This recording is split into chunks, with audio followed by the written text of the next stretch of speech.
sekolah adalah selamat untuk pelajar menimba ilmu. Mengulas mengenai kes buli membabitkan pelajar di sebuah sekolah di Butterworth, beliau berkata KPM tidak akan berkompromi dan akan mengambil tindakan tegas terhadap pelaku selepas siasatan selesai.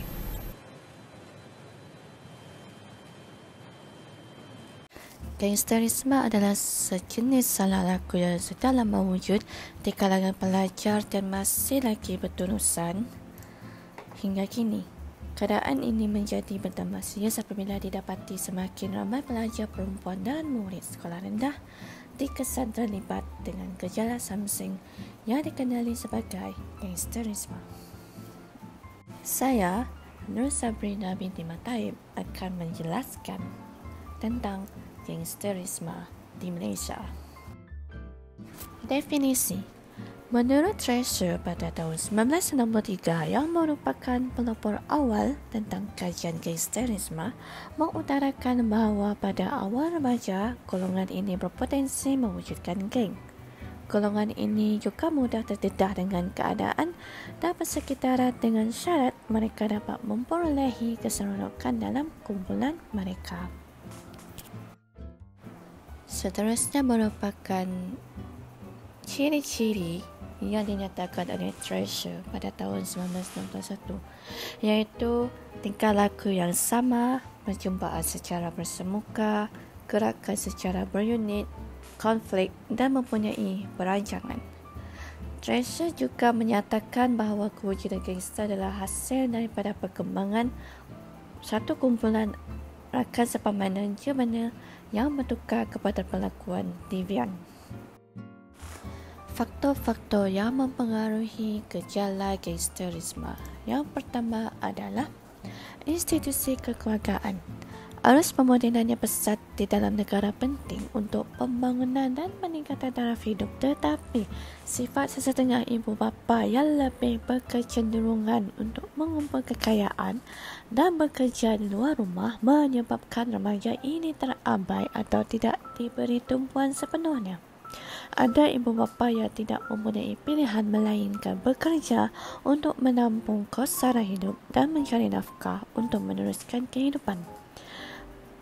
Walau bagaimanapun, penderitaan ini tidak difahami oleh golongan remaja, walaupun mereka sedar namun sukar untuk mendapat bimbingan memandangkan kehidupan keluarga yang mendesak perlu diatasi dengan pengorbanan masa bekerja.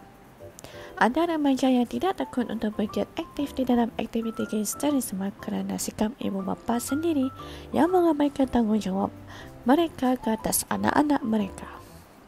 Seterusnya, pengaruh rakan-rakan sebaya.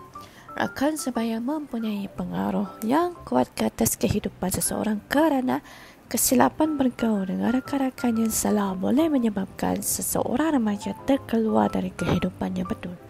Malahan pengaruh kuat rakan-rakan ini akan menyebabkan sebilangannya diambil menjadi anggota kumpulan geng. Kekuatan diri sendiri. Sikap remaja sendiri penting untuk mengelakkan diri mereka daripada terbabit di dalam gangsterisme. Mereka yang terlibat di dalam aktiviti ini adalah remaja yang masih tidak mempunyai haluan dan terkapai-kapai mencari jalan kehidupan mereka. Desakan keluarga dan kesempitan hidup boleh mendorong mereka tidak memberi perhatian sepenuhnya ke atas pendidikan mereka dan menganggap keciciran dan ponteng sekolah merupakan amalan yang biasa. Ketiadaan role model sesuai juga dianggap faktor pendorong pembabbitan mereka di dalam gangsterisme. San persekitaran.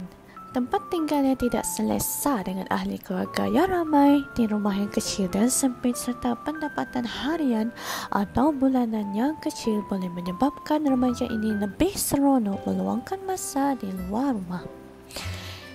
Ini jelas di kawasan perumahan setinggan, rumah pangsa dan flat kos rendah.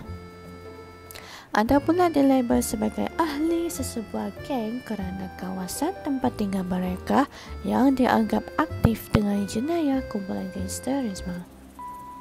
Media massa. Aksi, pertuturan dan tingkah laku yang ditayangkan di media elektronik dan media cetak menjadi ikutan sehingga seolah-olah pelakon tersebut menjadi suri teladan atau role model bagi golongan remaja. Pembentukan personaliti melalui media massa dianggap sukar dibendung kerana walaupun diakui media merupakan alat yang boleh mendidik pendengar dan penontonnya, pada waktu yang sama ia juga boleh membawa penontonnya ke jalan yang salah, terutama di kalangan remaja yang cepat terpengaruh. Terusnya adalah didikan agama. Kekurangan didikan agama turut mendorong peningkatan aktiviti gangsterisme.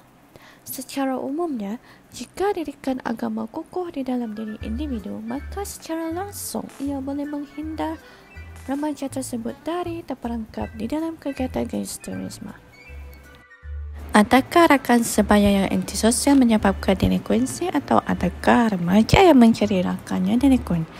Teori pertama, teori kawanan. Remaja yang antisosial lebih suka berkawan dengan rakan yang sama pemikiran untuk persatuan jenayah dan untuk menjalankan kegiatan jenayah. Yang kedua, teori pembelajaran sosial. Rakan yang delikuen menyebabkan remaja sebaya yang jenis mematuhi undang-undang mendapat masalah. Yang ketiga, teori melabel. Kanak-kanak yang liar dipaksa mencari atau memilih rakan yang liar. Dan yang terakhir, teori rutin aktiviti. Kanak-kanak sepemikiran dengan rakan sebaya tanpa kawalan ibu bapa lebih terjebak dengan delinkuensi.